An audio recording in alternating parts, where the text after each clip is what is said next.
welcome to the show, Eric. Super happy to have you on and super excited for the conversation. Welcome. Yeah, thanks for having me. Excited to be Awesome. Me, maybe even more than you. We'll see. here. Can you talk me through what's one of the most exciting or rewarding projects you guys are working on at Federal Cyber Defense Solutions recently?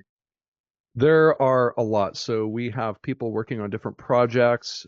Some of the things that I'm involved with are some large systems that rely on a lot of critical infrastructure, especially my background is in fintech security and also Hmm. government security. And so being a leader of those type of organizations, I've seen and observed a lot of things that a lot that can be transplanted into other type of environments. And so I'm involved with those right now that are really I can see that they're helping out a lot, and I'm assisting where needed to be able to help with some of those best practices in cybersecurity. Okay, for sure. And I mean, in the cybersecurity space, it evolves fairly quickly. What do you feel like are some of the major shifts that you're seeing in the compliance landscape that maybe some people don't fully understand yet? I mean, people don't fully understand cybersecurity anyway, but curious what your thoughts Well, are. you never do, even if you're an expert, because it always changes, and that's the good part about it. It's a puzzle that you're always continually continually learning to solve, and you solve one thing, and then a new thing comes up. So I'd say a couple of different things. Automation is big. Automation with cybersecurity is very big, but automation with the adversary also is big. And Hmm. with that, there is artificial intelligence. There's a lot of tooling, and there's a lot of scalability of both offensive and defensive side. I would say that that's some of the technology side advantages that both can leverage and take advantage of. So if you think about it, even with compliance, let's say you don't have policies, for instance, or procedures or standard operating procedures or run books or playbooks. Yeah. You can take scraps of paper, you can throw them into an LLM. I'm not advising to do this, but this is what the ability of people have at their fingertips now to be able to do things like OpenAI or other AI or LLM engines to be able to build these types of things. But it's important to understand it's data like everything else is. Once you have data in your control, you want to keep it in your control as much as possible. You have sensitive data, you want to keep it encrypted on your own systems. You want to be careful of where you propagate it, where you share it to. So whenever you're sharing it to anywhere, you've lost control of that data unless it's a trusted source. For sure, for sure. And data control. No, and I've been speaking with quite a few biometric MFA type of companies recently, and I think that's also a big opportunity in space that people are moving into. When it comes to, I guess, like what strategies or methods have been the most effective for sort of engaging potential clients within the federal cybersecurity space? Like what has worked well for you guys there? Really, networking is the big part of it, and understanding the customers and understanding what they need and what they're looking for. And I think right now a big part of it is third-party security. So for Yeah. instance, with FedRAMP, if you are selling as a cloud service provider, anything that is running on cloud and you're selling it directly to the federal government, it requires what's called a FedRAMP authorization. You can find more at fedramp.gov. This is something Yeah. that I had been with this program early on when there were about 10 authorized. When I was working at HP, I worked at HP for about 19 years, and I Uh-huh. got a cloud service provider through that program. And it was actually the first one with any security type of capability that had gone through the program. It was static application security testing, where it tests all the code for any security defects. Okay. And so, really, that understanding that and then watching it progress over time and understanding that, look, these large companies that are offering services to the federal government or even commercially as a critical infrastructure supplier, they rely on all of these other things to make their business work as well. And if you think about the security capabilities, they rely on all these third parties. They might have hundreds of them. And so Yeah. now, as a part of the FedRAMP ecosystem, those third parties also need to get FedRAMP authorized to be a part of this so that they're using those capabilities that are already tested and audited and make sure that they meet the merit to be there. And Hmm. so really that's what I find is, like I said, networking and understanding these people who are a part of that for critical infrastructure. That's really what drives our company, is Yeah. understanding critical infrastructure and being able to make sure that those systems are secure. hmm Absolutely. And a lot of I guess a lot of cybersecurity firms do after the critical infrastructure for good reason. How do you actually make sure you differentiate from all those other guys that are going after some of those same people? What do you guys do there? That is probably the best question that there is for any cybersecurity firm, is what makes you different? And what makes us different is focusing on risk rather than just passing an audit. The reason is, number one, you should be doing that so you can protect your data, your customers' data, hmm and employees' data, every intellectual property, whatever it is. You should be doing that. So you should see data as the core and then understand all the associated systems around that, whether it's accounts management, roles-based access control, least privilege, encryption, system communication protection, patching, whatever it is, baselines, configuration control, change management. It's very important to understand those things, but it's also it's very important to understand the risk hmm and the data and being able to build things like data flow diagrams and the importance of certain parts and elements of data. Because hmm then when you draw it down into controls, you can you can write in the spaces where you currently are at. And that's an assessment, a point in time an assessment, but then knowing what you have to meet not only for the control, but the risk that you have in your mind. Because if you're on the defensive side of cybersecurity, you understand what could go wrong because you're sitting there looking at it For rather sure. than looking from the outside. And so you know how important that data is, and you know what it takes to protect it, and you know attempts at trying to get that data, what those look like. hmm And so that's your goal, is to prioritize all of those and put it in a risk-based context and be able to explain, like, yeah, we were able to pass these audits. We're able to continually pass them and show evidence that we're doing it. hmm But what's more important is we can gain customers because we can also say, look, we made this control, we enhanced this a little bit more because we know it's important to you. We hmm know if it went wrong, what would be devastating to your company and what Yep. would cause a real disaster like a breach or some other cybersecurity issue that you would have that you don't want to have. This could affect your balance sheet, your statement of cash flows, your financial impact to your company. And so when you're able to do that, you're able to explain it to a prospective customer or existing customer that you're renewing with, saying, hmm look, we prioritized a roadmap based on what we saw as risk, and we were able to make these steps in order to get there and pass this particular audit, but also enhance these controls due to risk. And I think Absolutely. that's what differentiates um, a certain cybersecurity company from another, is being able to have that framework, that mindset of approaching it.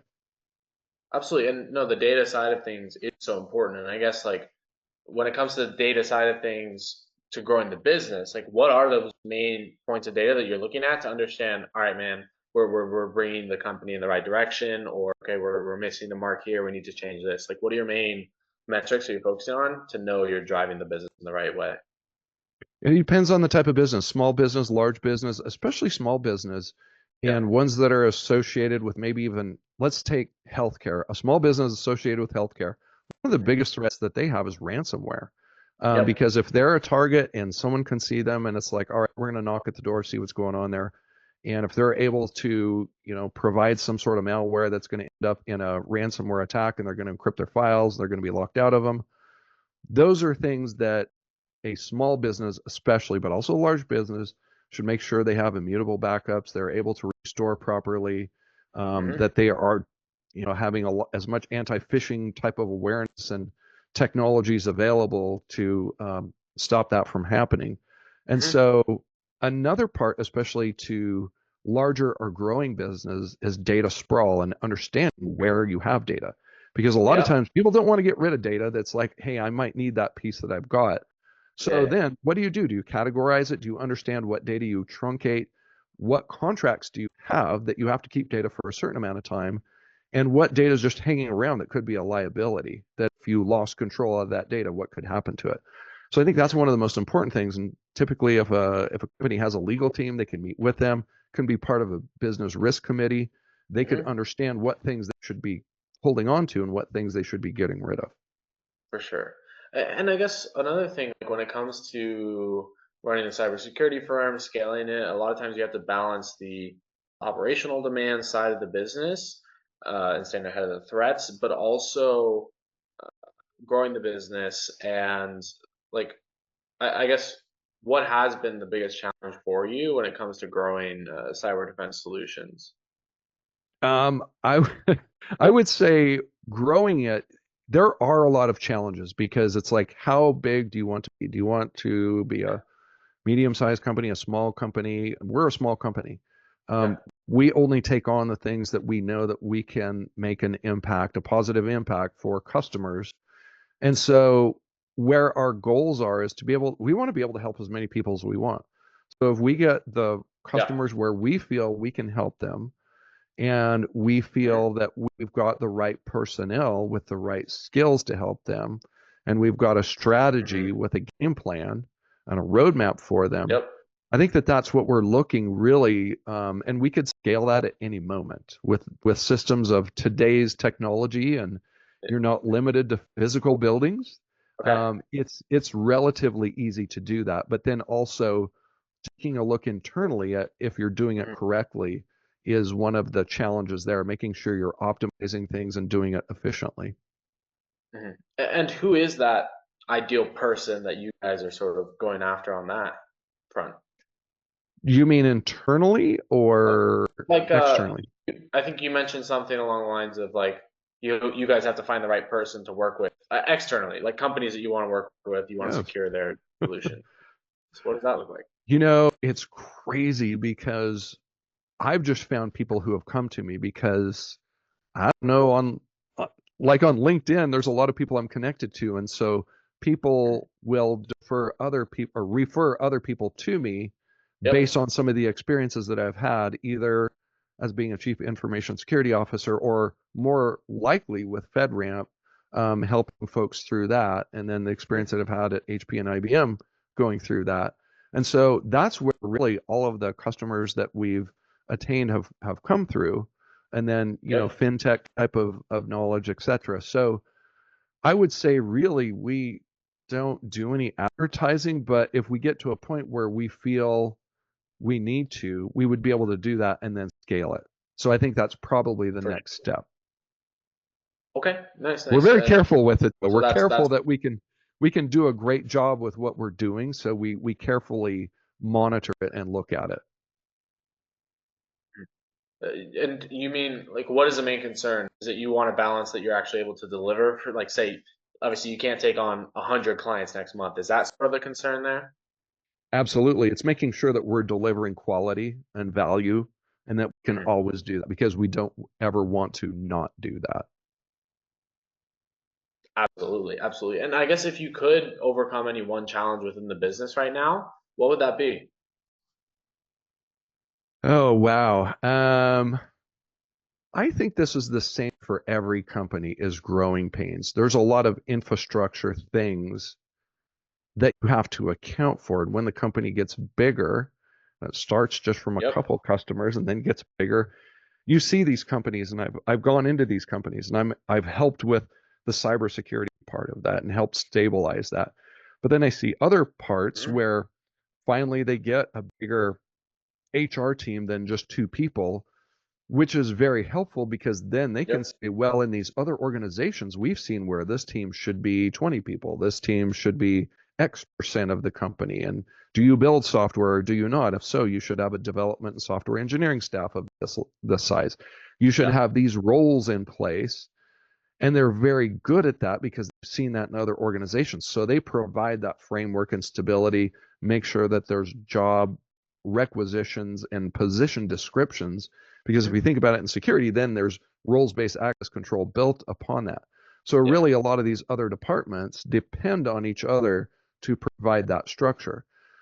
For So sure. those are companies that I've been at that are doing that. But even think back before then, when they start growing, you don't want them to start growing off into the weeds with understanding where they should be going and aligning those correct that correct blueprint to be following something that at least makes some sense. And so I would say that that's the hardest thing to constantly reevaluate all the time to make sure we're Mhm. going in the right direction. For sure. And considering direction, like where do you feel like is the biggest opportunities for you guys as a company to grow in the next couple of years? I would say some of the largest opportunities are probably within having knowledge of the FedRAMP systems, government systems, very large, high level, high impact level 5, 6 government systems, Yep. working with a lot of those type of customers, those environments, the understanding about it, the nuances there, the Hmm. nuances between working with different agencies because they all have different needs, even within agencies, within departments, it can differ. So understanding that and understanding security requirements within everywhere from warfighter systems on down to, like I said, supporting systems, Yeah. and knowing that, even if you're a smaller cog in that giant wheel, it's a very important piece because it depends on everything to work properly. So I would Hmm. say, an opportunity wise, really what we have to offer, we have a knowledge base of all of those very large systems that work in warfighter environments, that work in critical infrastructure environments. Hmm. We know systems that if they go wrong, there's going to be some heavy impact. And so we're always understanding of that as a risk. For sure. And I guess like what specifically would make 2025 a breakout year for the company? Like, are there any key milestones that you guys are looking to hit? Well, I mean, every company has revenue targets, right? And so For that's sure. what supplies the business with being able to operate. And so there are revenue targets, of course. Hmm. But also there are targets of customer satisfaction, ensuring that we are fulfilling the contracts and we're completing that. And we're doing it at the highest level. I think that's Hmm. one of the most important things that we have is being able to, provide that and produce and being able to do it over and over again. Sustainability is probably the biggest part. But then, of course, revenue targets and then understanding what areas of growth that we want to pursue. That Okay. is, and like you said, this year, 2025, it's accelerating with the amount of technology that's changing and the different Yes. directions that it's going and different things that we're seeing that we maybe didn't see before. I think that can provide a lot of opportunities for us. Absolutely. And I think when it comes to like the governance coming in, I think that's also going to be better for the security side of things. Just at least that's what I've been hearing. I'm not even going to say I'm an expert on understanding and predicting that, but a lot of the guys I've been speaking with have been seeing or have Yes. that, I guess. Also, if we look at other countries that are working with each other, and we see a lot of changes in that environment of countries that weren't working with each other. Some of Yep. my experience with the fintechs and working with global fintech is working with all of those other countries and seeing how that's changed to where some are working with each other, some are not. During Mhm. pandemic, we saw a lot of different changes, and then a lot of countries and people kind of closed up and were more inwardly focusing. And Yeah. now we're seeing that change a lot. We're seeing it change with other countries that are now talking with other ones. So in the banking world, that really opens up a lot of doors and opportunity. And Hmm. certainly within governments, governments are very interested in how the banking and finance world works. They depend on it. So I think that that's one of the biggest areas of growth is really um, finance systems within governments and understanding different government requirements all across the world. For sure. And like, how do you guys actually go about getting connected with those federal governments of the world and contractors who sort of like need help with the compliance and security side of things? Like, how do you guys go about that? Like I said, people find us. Yeah. It's like we can barely keep up basically with the amount of people that we have. Hmm. And it's just, yeah, people find us. We have found opportunities where we can find more people. Okay. And right now, it's kind of that growth equation where we've got to balance it correctly and add personnel in where we see fit, where we Hmm. feel that is needed, and also understanding the right skills of personnel that we're going to be able to have to service these type of customers. With a lot of things that I've seen in the Swift banking world internationally, Yeah. and also the privacy, when I was working in that environment, I was the data privacy officer as well as the CISO, which you really shouldn't be, but that was the hat that I wore at the time. Yeah. You have to understand a lot of these privacy requirements and then banking regulations and different things like that. So, and then also attach that onto federal things that I've seen before. Being able to plug the right people into the right customer environments, I think that will be the part that will really make us successful this year. Mhm. Okay, for sure. And I guess like when it comes to the business, what do you feel like? Because I think a lot of people so much talk about, oh, the glam, the glamour. Like, what do you feel like is your biggest frustration within the business at the moment? And it's probably going to be similar to what a lot of guys experience, if I had to guess. But I'm curious to hear it from you. Like, what is the biggest frustration at the moment? Not enough time in the day, maybe. Yeah. Really, right now, being able to take any time off because there's opportunities and there's places that you can see that your clients need improving. And Yes. so that's with, all of the contracts that all the folks we have working on these Hmm. is just, being able to have enough time in the day, plus be able to have some time off, of course, Yeah. is always good to be able to take a vacation every once in a while. But when you have all these opportunities, it's hard when you're a person who wants to solve problems and Yep. when you work with people that want to do that, it's hard for them to separate. So I think at this point in growth, it's understanding that kind of equation of work and life balance a little bit. For sure. And I honestly think it wouldn't be a bad idea to make it a standard rule for men 18 to 26 to work 12 hours a day, Monday through Saturday. I don't think that would be honestly a bad thing for society. Well, here's something that I read just last week and I've been to Japan, I've been to Tokyo. It's a wonderful place, just Yeah. an amazing place. I want to go back. And the work hours, I believe, were far higher than American work hours, are roughly almost 2,000 a year. Mhm. And if you kind of do the math just quickly, say instead of 52 weeks, say 2 weeks off. People take more than 2 weeks off typically with holidays and all that. Yeah. But if you do that, you multiply it and you do all this stuff, you would come up with roughly, um, times 40 hours in a week, like around 2,000 hours a year.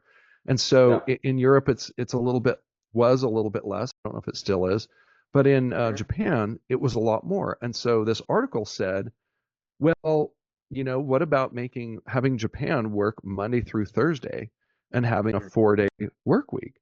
And one of the factors also was to increase their birth rate because they're having a problem with birth rate, having enough younger generations, having enough young people, babies being born there. So there's a lot of those factors that are at play there. But it's like, Hmm. if we can get more efficient and be able to do that, I think that would be a great thing. I have systems that, when I was working and had for a while, I live on the western part of the United States in the one of the western time zones, but I was Hmm. working with Washington D.C. all the time. So I got this system to where I would get up super early, Yep. and then a little bit after lunch, I'd find a place where people typically weren't working a lot, and I'd take like a half-hour nap, and I would build 2 days out of one day. And so I Yeah. thought, oh, this is great. But then, and then after that, I was working with folks from Europe. And so I kind of Yep. had the same system. I get up super early. I'd be able to catch them around noon and have meetings with them, or even before noon, have meetings Yep. with them, find a place when people weren't working that much, take about, 20-minute nap, something like that. If I needed to, sometimes I didn't. And Yeah. then I would continue working at that point until even Pacific time. And so I found that I was optimizing. I could get so much done. Yep. Incredible. And then also, I'd be able to, take vacation, do all of these things. I'd be able to make up for it a little bit. Yeah. But it's interesting. It depends on what you're doing and what you're trying to accomplish. But what I really found from that is optimizing the time, scheduling meetings when other people had their prime attentive time. And so Hmm. I found out like, okay, a prime attentive time that I was scheduling meetings like with East Coast people were right before lunch, like Yep. 11 a.m. Eastern time. And so Yep. I would find these times when I would meet with people. And so I'd schedule sometimes recurring, but sometimes just ad hoc type of meetings. And Yep. I would find that perfect time. And so then I'd optimize my schedule. And also, it was typically Tuesday through Thursdays. A lot of times Yep. people would just brush off Friday meetings, or Mondays, they would have a lot of things they had to do. And so Okay. then Mondays and Fridays, I would have for my own operational status type of tasks that I would do. And I would hit the Yep. heavy ones Tuesday, Wednesday, and Thursdays. There you go. Beautiful. Eric. Well, That works for me. But then I yeah. then I got in a weird sleep pattern, and now it's like hard to break it. It's weird. Fair enough. Tell me about it. Being here in Dubai, I go to bed at like 5 a.m. every day, but I actually like it. It's fine. Cool, Eric. Well, very much appreciate your time here. Where can people get in contact with you if they're wanting to? Sure thing. So our website is federalcyberdefense.com. It's a very small, minimal website. We do a lot more than is on there. We'll probably add a lot more to it here soon. And Yep. also LinkedIn. My LinkedIn is linkedin.com/in/eadams2. And Mhm. so either one of those two places. Very nice. Thank you very much, Eric.